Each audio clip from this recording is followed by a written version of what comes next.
الحمد لله رب العالمين والصلاة والسلام على سيد الأنبياء والمرسلين وعلى آله وأصحابه الطاهرين الطيبين وأصحابه أجمعين.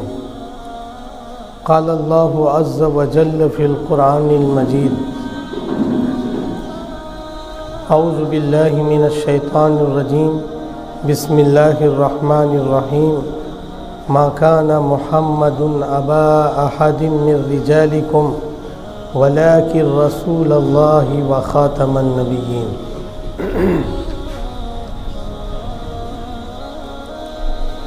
صدق الله العلي العظيم.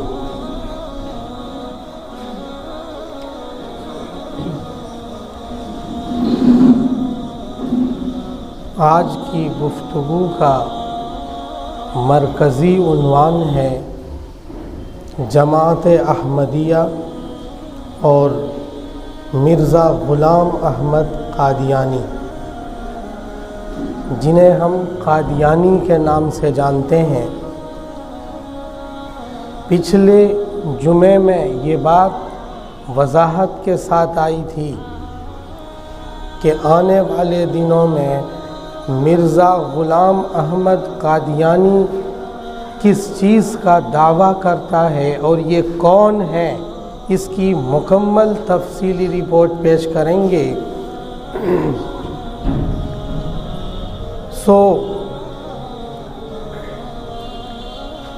مرزا غلام احمد قادیانی کی تفصیل سے پہلے ایک مختصر سی تمہید کا جاننا ضروری ہے.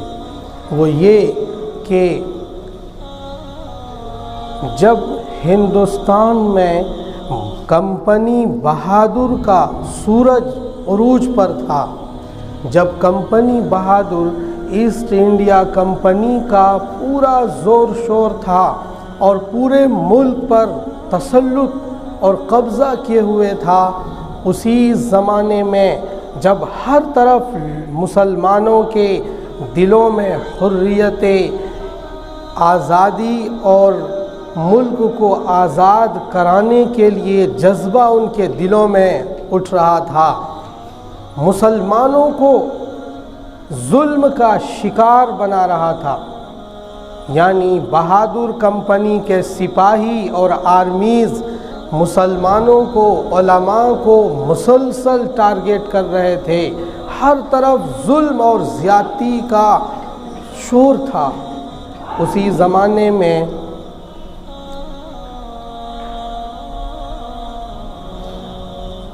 جب ہر طرف جذبہ حریت لے کر لوگ گھروں سے باہر نکل چکے تھے، تو ڈبلیو ہنٹر کو برطانیہ گورنمنٹ نے میسیج کیا اور ان کو اسائنمنٹ دیا کہ یہ بتاؤ کہ مسلمانوں کے دلوں سے جذبہ جہاد اور آزادی کا جذبہ کیسے ختم ہوگا، اس کے پیچھے راز کیا ہے، کیسے یہ آزادی کا بول بولنا بند کریں گے، اس کی تفصیل بتاؤ ہمیں.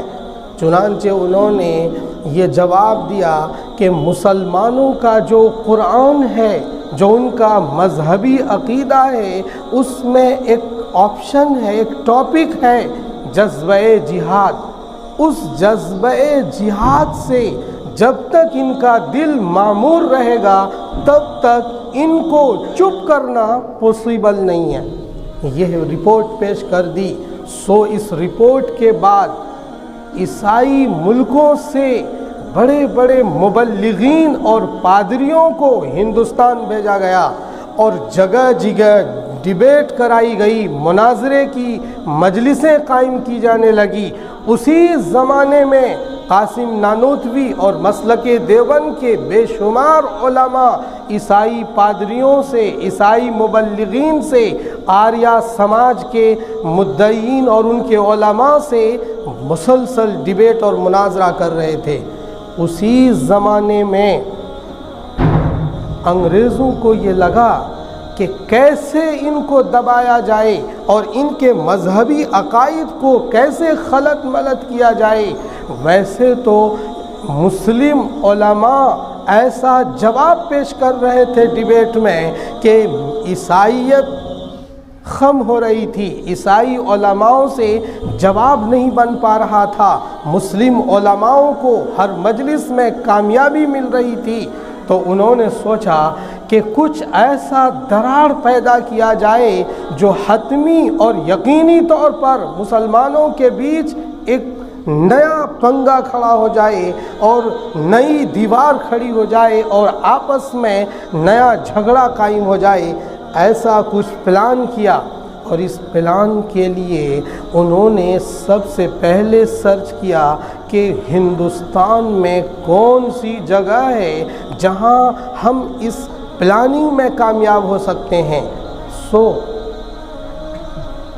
ہندوستان کا ضلع صوبہ پنجاب کے ضلع گورداسپور میں انہوں نے اس پلاننگ کی ابتدا کی، آغاز کیا۔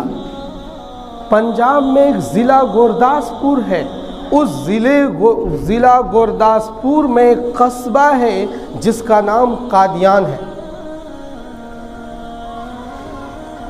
سب سے پہلے پورے پنجاب کی تاریخ پر مطالعہ کیا، سمجھا، وہاں کے مسلمانوں کو سمجھا، تو انہوں نے یہ سمجھا کہ پورے پنجاب میں مسلمانوں پر سکھوں کا زبردست ظلم اور زیادتی ہے اور ان کا تسلط ہے۔ 80 سال سے مسلمان پریشان ہیں اور پورے اس صوبے کے اندر مسلم اپنے عقیدے اور اسلامک ریتی رواج اور اسلامک مسائل اور احکام کے اعتبار سے، اسلامی شعائر کے اعتبار سے کمزور پڑ رہے ہیں۔ اتنا کمزور کہ صوفی ازم نے پورا دبدبہ بنا رکھا تھا۔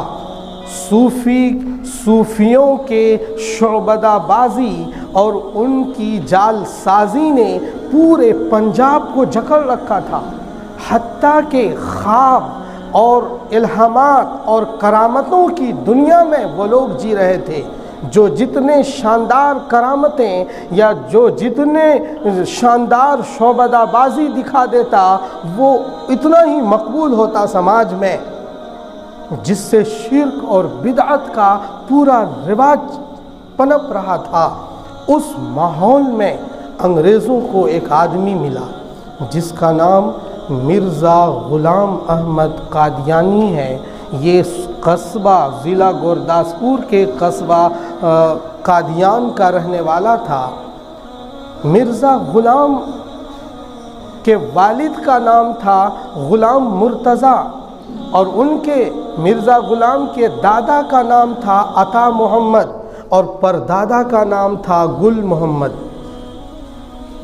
جب پردادا تھے ان کے، وہ خود تاریخ میں لکھتا ہے کہ میرے پردادا کی مسلسل جاگیر تھی جسے سکھوں نے ہڑپ لیا تھا اور شہر بدر کر دیا تھا۔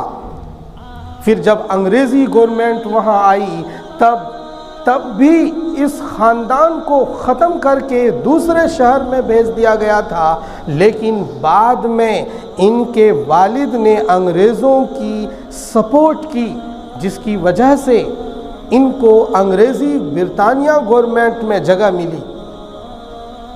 جب 1857 کا غدر ہو رہا تھا، اسی زمانے میں مرزا غلام احمد قادیانی کے باپ نے ایک بڑی مدد انگریزوں کو بھیجی تھی۔ 50 سوار گھوڑوں کے ساتھ بھیجا تھا لڑنے کے لیے انگریزوں کی حمایت میں، انڈین کے خلاف۔ تو اس خاندان کو انگریزی گورنمنٹ میں حمایت حاصل ہو گئی، دھیرے دھیرے یہ ترقی کرنے لگے۔ مرزا غلام احمد قادیانی سن 1839 میں، ویسے اس میں بھی بڑے اختلاف ہوئے بعد میں کہ کب یہ پیدا ہوا تھا، لیکن اس اختلاف کی وجہ الگ ہے۔ صحیح یہی ہے کہ 1839 میں یہ قادیان میں پیدا ہوا تھا۔ 1857 کے غدر کے موقع پر یہ 17-18 سال کا تھا۔ بچپن میں 6 سال کی عمر میں قاعدہ قرآن، دینی تعلیم کا علم فیض الہی استاد سے انہوں نے سیکھا۔ پھر جب تھوڑا بڑے ہوئے یہ تو انہوں نے ایک اور شیعہ عالم سے نحو، صرف، عربی گرامر کی تعلیم حاصل کی، اور اسی طرح پڑھتا رہا۔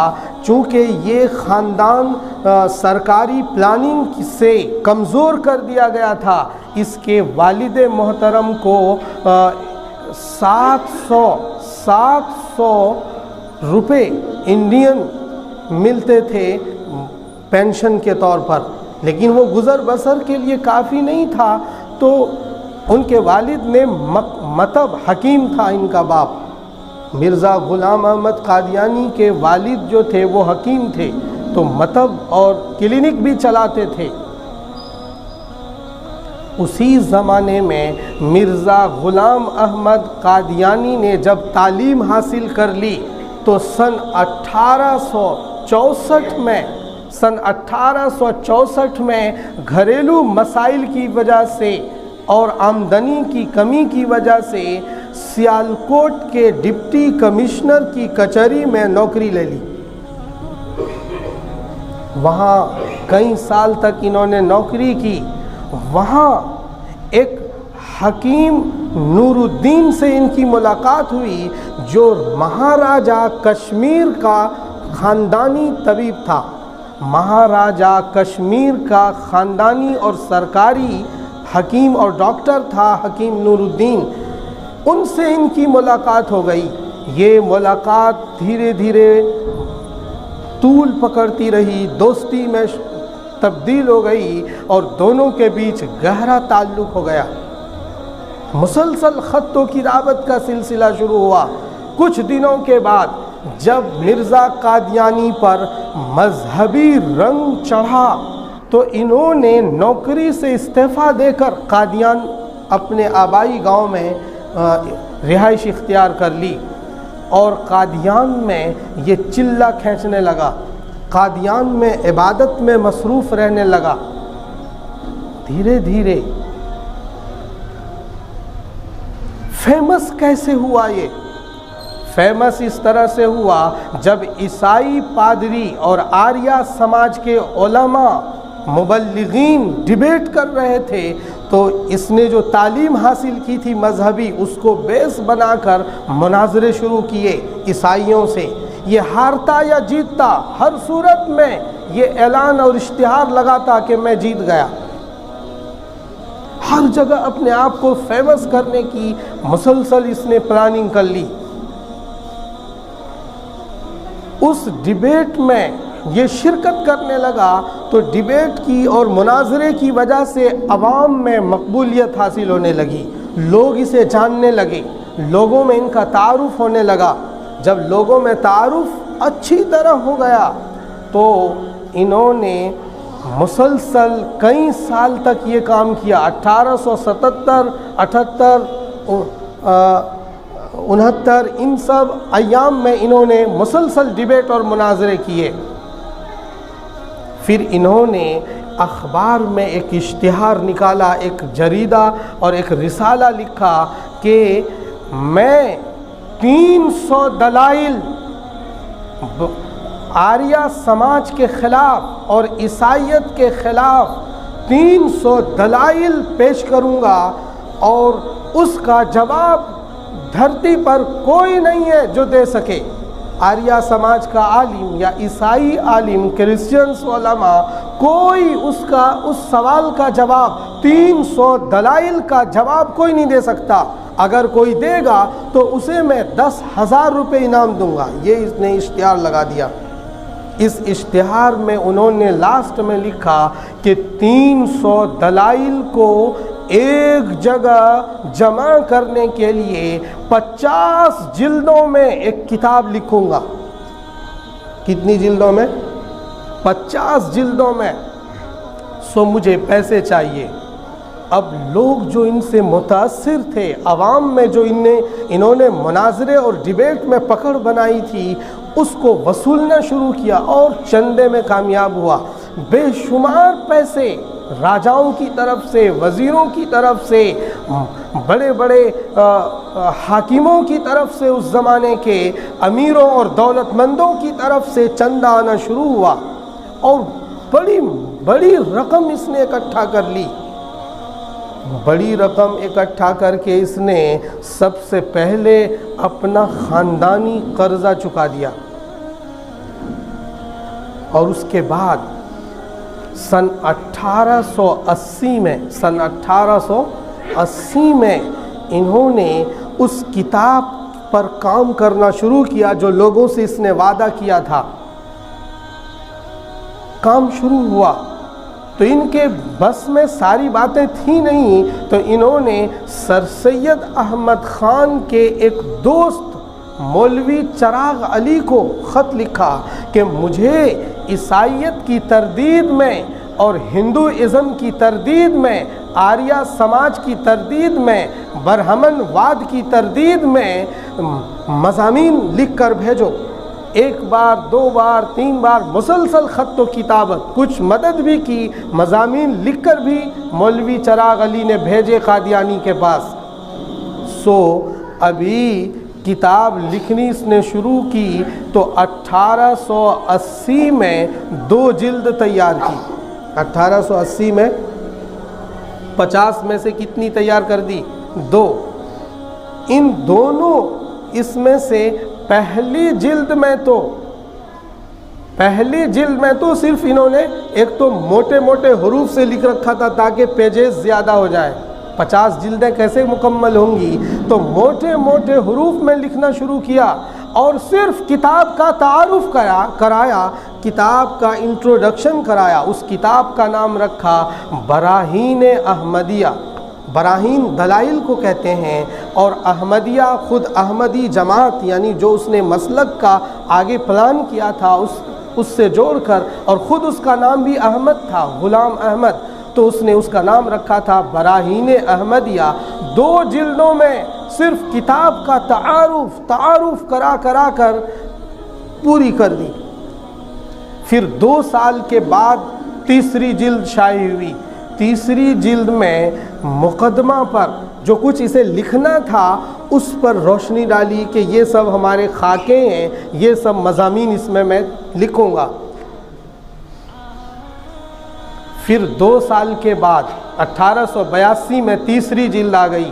پھر 2 سال کے بعد 1884 میں چوتھی جلد آئی۔ چوتھی جلد پوری کتاب میں صرف ایک دلیل، 300 دلائل کا وعدہ کیا تھا، ان میں سے صرف ایک دلیل پر تبصرہ کیا۔ وہ دلیل کیا تھی؟ عیسائیت کے خلاف اسلام کی حقانیت میں، آریہ سماج کے خلاف اسلام کی حقانیت میں، توحید اور رسالت پر مشتمل ایک دلیل صرف چوتھی جلد میں آئی، اور پھر یہ سو گیا۔ اس نے 25 سال کے بعد کوئی کتاب نہیں لکھی، 25 سال تک، 1884 سے 25 سال تک انہوں نے کوئی کتاب نہیں لکھی۔ سن 1905 میں 5ویں جلد آئی، سن 1905 میں 5ویں جلد آئی، اور اس 5ویں جلد میں بھی بس اتنا اشتعال انگیز تقریر لکھ رکھی تھی برہمنوں کے خلاف، عیسائیت کے خلاف، کہ عیسائی پادری پڑھ کر آگ بگولا ہوتے تھے۔ ان کے ساتھ تشدد، ایک ہے کسی بات کو سلیقے سے کہنا، اور ایک ہے کسی بات کو بالکل جھگڑے والا ماحول اور اشتعال انگیز ماحول بنا کر پیش کرنا، تو انہوں نے وہی کیا اس میں، اور جس سے برہمن میں، عیسائیت میں، مسلمانوں کے خلاف نفرت بھر گئی۔ برہمنوں میں، عیسائیوں میں، مسلمانوں کے خلاف بے شمار نفرت بھر گئی۔ اس طرح سے 50 کی جگہ کتنی جلدیں لکھی انہوں نے؟ 5۔ اور کیا دلیل دی انہوں نے؟ کہ مجھے یہ الہام ہوا ہے اللہ کی طرف سے کہ 50 میں سے 0 ختم کر دو تو وہ 50 کے برابر ہے۔ 50 میں 0 ختم کر دیا 5 تو رہا نا وہ، تو 50 سے کہیں نہ کہیں اس کا کچھ ربط ہے، سو وہ 50 5 کے برابر ہے، یہ کہہ کر پلہ جھاڑ لیا اور وہ جو کثیر رقم اکٹھا کیا تھا وہ سب ختم کر دیا ادھر ادھر۔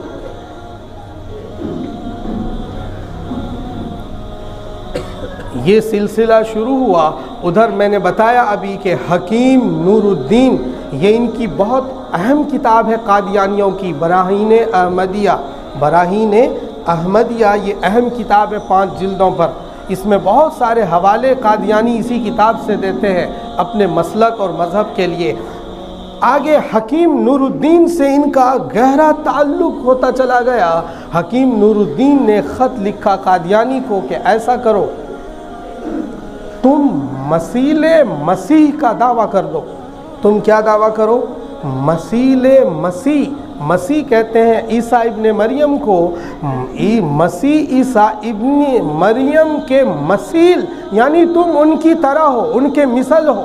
وہ جو عیسیٰ ابن مریم ہیں تم اس کا مثل بن کر دنیا میں تمہیں اللہ نے بھیجا، اس مسیح کا تم دعویٰ کرو۔ تو شروع میں مرزا قادیانی نے کہا میں ایسا دعویٰ کیسے کروں، لیکن کچھ دنوں کے بعد وہ اس دعوے کے کرنے کے لیے تیار ہوا اور دعویٰ کیا انہوں نے مسیح کا، اور یہ تعویل کی کہ عیسیٰ ابن مریم یہ ایک اصطلاح ہے، یہ ایک استعارہ ہے لینگویج کے اعتبار سے، اور اس سے مراد میں ہی ہوں، اس سے مراد میں ہی ہوں، میں ہی مسیح موعود ہوں۔ جب انہوں نے یہ پہلا دعویٰ کیا، اور اس سے پہلے انہوں نے جو دعویٰ کیا تھا، مسیح موعود سے پہلے جو انہوں نے دعویٰ کیا تھا کہ میں مجدد ہوں، میں ملہم ہوں، میرے اوپر الہام آتا ہے، اللہ کی طرف سے وحی آتی ہے، یہ کہتا ہوا وہ کہاں پہنچ گیا؟ مسیح موعود پر۔ مسیح موعود کا جب دعویٰ کیا تو علماء نے اس پر سوال کرنے شروع کیے کہ بھائی عیسیٰ ابن مریم مسیح موعود تو فلسطین میں بیت المقدس کے اندر دمشق میں آئیں گے، تم یہاں قادیان میں کیسے آ گئے؟ دمشق تو فلسطین میں ہے، قادیان تو یہ رہا گورداسپور پنجاب میں ہے۔ تو انہوں نے کیا کہا کہ دمشق سے مراد قادیان ہی ہے، دمشق سے مراد کیا ہے؟ قادیان ہے، اور مطلب ہے کہ دمشق میں جو یزیدی لوگ ہیں، جو خدا اور رسول کو بھولے ہوئے لوگ ہیں، وہ لوگ مراد ہیں۔ ایسا گاؤں مراد ہے، ایسا شہر مراد ہے جس شہر یا گاؤں کے رہنے والے یزید التبع ہو، یعنی وہ اللہ اور رسول کو بھولے ہوئے ہو۔ سو قادیان میں لوگ اللہ رسول کو بھولے ہوئے ہیں، تو دمشق سے قادیان مراد ہے۔ یہ تعویل کی اس نے، جواب دیا لوگوں کو۔ علماء نے دوسرا سوال کیا ان پر کہ مسیح موعود تو 2 سبز چادر اوڑھ کر اتریں گے، 2 سبز چادر اوڑھ کر اتریں گے، اور تو سفید لال پیلے پہنتا ہے، سبز چادر میں کہاں آیا ہے تو اس نے کہا دیکھو یہی تو تمہیں سمجھ میں نہیں آ رہا ہے۔ جواب میں انہوں نے کہا کہ 2 سبز چادر سے مراد ایسی 2 چیز ہیں جو مسیح موعود کے ساتھ ہمیشہ لگی رہے، اور میرے ساتھ 2 بیماریاں لگی ہوئی ہیں۔ میرے ساتھ کتنی بیماریاں لگی ہوئی ہیں؟ 2 بیماریاں لگی ہوئی ہیں، ایک ظاہر میں اور ایک باطن میں۔ ظاہر میں جو بیماری ہے وہ یہ کہ میرے سر میں مسلسل درد رہتا ہے، اور درد اتنا زور پکڑتا ہے کہ مجھے دورہ لگ جاتا ہے، مجھے دورہ پڑ جاتا ہے، کئی منٹ تک میں دورے میں رہتا ہوں۔ ایک بیماری یہ مسلسل میرے ساتھ لگی ہوئی ہے، اور دوسری بیماری میرے ساتھ جو لگی ہوئی ہے وہ ذیابیطس کی، جس سے مجھے بار بار پیشاب آتا ہے، جس سے میں کمزور ہو چکا ہوں، اور یہ بیماری مسلسل لگی ہوئی ہے۔ تو 2 سبز چادر میں وہ آئیں گے، یعنی 2 بیماری کے ساتھ مسیح موعود آئیں گے، یہ انہوں نے اس کا ڈیفینیشن کیا۔ اس طرح سے مرزا قادیانی مسیح موعود کا دعویٰ کرتے کرتے اگلے اسٹیپ پہ پہنچا کہ میں اصلی عیسیٰ ابن مریم ہوں۔ ابھی تو کہا تھا مسیح موعود کے مثل ہوں، اب کہہ رہا ہے وہ کہ میں اصلی عیسیٰ ابن مریم ہوں۔ نو کہ کیسے؟ قرآن اور حدیث میں تو یہ وضاحت ہے کہ وہ مسیح مریم کے بیٹے ہوں گے۔ تو بھائی چاند بی بی کا بیٹا ہے، تو کس کا بیٹا ہے؟ چاند بی بی کا، اس کی ماں کا نام چاند بی بی تھا، تو چاند بی بی کا بیٹا ہے، تو کہتا ہے کہ میں مریم کا بیٹا ہوں، یہ بات سمجھ میں نہیں آ رہی۔ تو اس نے اس کو یہ سمجھایا اپنے لوگوں کو کہ میں اس طرح سے ہوں کہ میں جب چھوٹا تھا تو اللہ تعالیٰ نے میرے اوپر الہام کیا، اور الہام میں براہین احمدیہ کے تیسرے حصے میں، تیسرے پارٹ میں انہوں نے یہ مضمون لکھا ہے کہ اللہ کا مجھ پر الہام آیا اور اللہ نے میرا نام مریم رکھا۔ اللہ نے میرا نام کیا رکھا؟ قادیانی، امام صاحب کا نام نہیں، قادیانی کا نام مریم رکھا، اور یہ کہا کہ مریم رکھا اللہ نے، اور صفت مریمیت کے ساتھ میں 2 سال مسلسل نشو و نما پاتا رہا، پرورش پاتا رہا۔ تھوڑا جب بڑا ہوا تو اللہ تعالیٰ نے میرے پیٹ میں، قادیانی کہتا ہے کہ اللہ نے میرے پیٹ میں، یعنی میں تو اب مریم بن چکا ہوں، پردے میں رہ رہا تھا، میں ان 2 سالوں کے بیچ میں پردے میں رہتا تھا جب صفت مریمیت کا الہام اللہ نے کیا مجھے، تو 2 سال کے بیچ میرے پیٹ میں اللہ تعالیٰ نے عیسیٰ کی روح کا نفخ کیا۔ یعنی جس طرح مریم غسل کر رہی تھی مشرقی دیوار کی طرف غسل خانے میں، تو جبریل نے آ کر گریبان میں پھونک ماری اور حمل ٹھہرا، وہ اسی بات کو کیا کہتا ہے کہ اللہ نے مجھے مریم بنایا، 2 سال تک میں مریمیت کے ساتھ رہا، پھر میرے پیٹ میں اللہ نے ایک روح پھونکی، عیسیٰ کی روح پھونکی، اور اس روح پھونکنے سے میں حاملہ ہو گیا۔ میں کیا ہو گیا؟ اور 10 سال تک میں حاملہ رہا۔ جیسے عورت حاملہ گربوتی ہوتی ہے، ایسے میں 10 سال تک، انہوں نے یہ لکھا 10 سال سے زیادہ کا وقت نہیں تھا، وہ 10 سال تک میں حاملہ رہا، اور حاملہ رہا، پھر اللہ تعالیٰ نے استعارے کے رنگ میں رنگ کر مجھے عیسیٰ بنا دیا۔ کیا بنا دیا؟ یعنی ولادت نہیں ہوئی حمل کی، اور عیسائیت کے اس میں عیسیٰ کے رنگ میں رنگ کر مجھے عیسیٰ بنا دیا، یوں میں عیسیٰ ابن مریم ہوں۔ یعنی خود میں پہلے مریم بنا، اور مریم کے پیٹ میں عیسیٰ کی روح ڈال دی گئی، یوں میں ابن مریم بن گیا، یعنی مریم کا بیٹا عیسیٰ مسیح، مریم کا بیٹا عیسیٰ مسیح، سو میں وہی عیسیٰ مسیح ہوں، یہ دعویٰ کیا انہوں نے۔ اس دعوے کا اگلا اسٹیپ انہوں نے یہ بنایا کہ، اور جب دیکھا نا لوگ یہ بات بھی مان گئے ان کے والے لوگ، تو انہوں نے اگلا اسٹیپ یہ شروع کیا کہنا کہ میں نے نبی اکرم صلی اللہ تعالی علیہ وسلم کی اتنی اتباع کی، اتنی پیروی کی کہ میں رسول اللہ کا سایہ مجھ پر پڑ گیا، اور میں ذلی نبی بن گیا۔ میں کیا بن گیا؟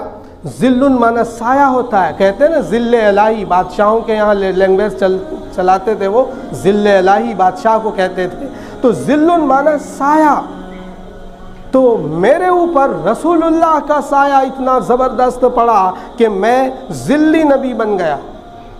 ذلی نبی سے پھر بروزی نبی ہونے کا دعویٰ کیا۔ بروزی کہتے ہیں کسی پر عکس کا ظاہر ہونا، یعنی فاکس پڑنا، یعنی فاکس لگنا، تو میں نے رسول اللہ محمد عربی کی اتنی اتباع کی کہ رسول کا ظہور اور عکس میرے باڈی میں پڑا، سو میں بروزی نبی بن گیا۔ اس نے نبوت کا دعویٰ کر لیا۔ جب اس سے سوال ہوا کہ بھائی تو نبی کیسے ہو سکتا ہے؟ آخری نبی تو محمد عربی صلی اللہ تعالیٰ علیہ وسلم ہے۔ تو کہنے لگا میں آخری ہونے کا انکار نہیں کر، میں امتی نبی ہوں، میں محمد کی امت میں بھی ہوں اور نبی بھی ہوں۔ تو اب ان کو کون سمجھائے گا کہ وہ تو ایسا دعویٰ کر رہا ہے کہ میں اندھا بھی ہوں اور بینا بھی ہوں، جو امتی ہے وہ نبی نہیں، جو نبی ہے وہ امتی نہیں ہو سکتا، جو امتی ہے وہ نبی نہیں ہو سکتا، جو نبی ہے وہ امتی نہیں ہے۔ تو یہ ترتیب ہے، لیکن اس نے یہ دعویٰ کیا۔ ابھی یہ دعوے کی بات بہت اسٹیپ 100 سے زیادہ دعوے کیے اس قادیانی ملعون نے، جس پر تفصیلی بحث کرنے کی ضرورت ہے۔ اب وقت بھی نہیں ہے میرے پاس، 2:01 ہو چکا ہے۔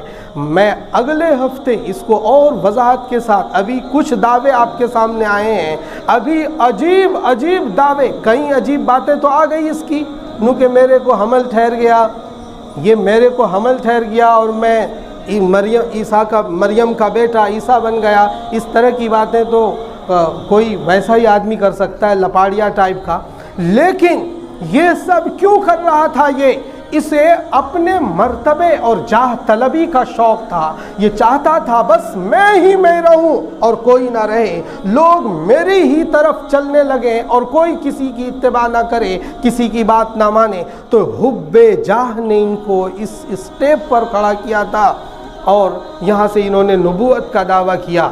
ابھی بہت ساری، ابھی تو یہ تمہید ہے، ابھی دعوے پر ہم اپنا مسلک رکھیں گے جو اسلام کا ہے کہ یہ دعویٰ غلط ہے، اور 100%، 101%، 110%، ہزارہ مرتبہ کہہ سکتے ہیں ہم کہ یہ دعویٰ ان کا غلط ہے۔ کوئی نبی اس کائنات میں نہیں آ سکتا محمد عربی صلی اللہ تعالیٰ علیہ وسلم کے بعد، نیا کوئی پیغمبر۔ تو اس پر ہم اگلے ہفتے تبصرہ کریں گے انشاءاللہ العزیز۔